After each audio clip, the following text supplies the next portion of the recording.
நல்வழி வெண்பா 11 முதல் 15 வரை. நாள்தோறும் நல்லதை செய்ய ஒரு தூண்டல். ஆசிரியர் ஔவையார். வெண்பா 11. ஒரு நாள் உணவை ஒளி என்றால் ஒளியாய், இரு நாளுக்கு ஏல் என்றால் ஏலாய், ஒரு நாளும் என்னோவு அறியாய், இடும்பை கூர் என் வயிறே உன்னோடு வாழ்தல் அரிது. விளக்கம். ஒரு நாள் எனக்கு பசி வேண்டாம், அமைதியாக இரு என்று சொன்னால் வயிறே நீ கேட்க மாட்டாய்.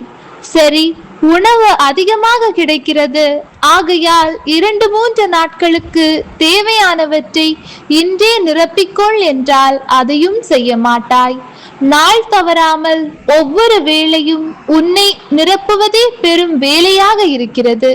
உன் தேவைக்காகவே பலருடன் போராட வேண்டி இருக்கிறது. உன்னோடு வாழ்வது துன்பத்தை தருகிறது. வெண்பா 12. ஆற்றங்கரையின் மரமும் அரசரிய வீற்றிருந்த வாழ்வும் விழுமன்றே, ஏற்றம் உழுதுண்டு வாழ்வதற்கு ஒப்பில்லை, கண்டீர் பழுதுண்டு வேறோர் பணிக்கு. விளக்கம்.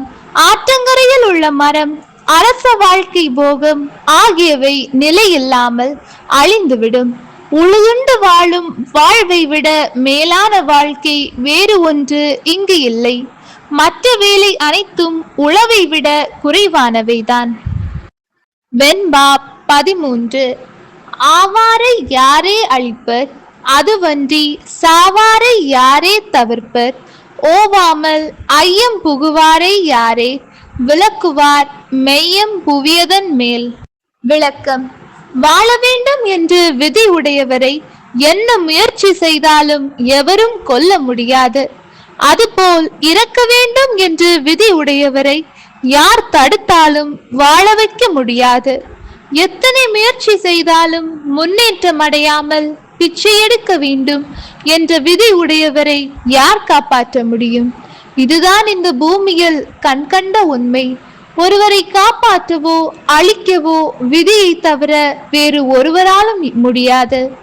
அவரவரின் வினைக்கேற்ப உள்ள பலன்களை அனுபவித்துதான் ஆக வேண்டும். வெண்பா 14. பிச்சைக்கு மூத்த குடிவாழ்க்கை பேசுங்கால், இச்சை பல சொல்லி இடித்துண்கை, சிச்சை வயிறு வளர்க்கைக்கு மானம் அழியாது உயிர் விடுகை சால உறும். விளக்கம். நல்ல குடியில் பிறந்தவர்கள் வயிறு வளர்ப்பதற்காக அடுத்தவரை அண்டி அவரை புகழ்ந்து பிச்சை வாங்கி வாழ்வது சீச்சி என்று கூறும் அளவிற்கு இழிவான செயலாகும்.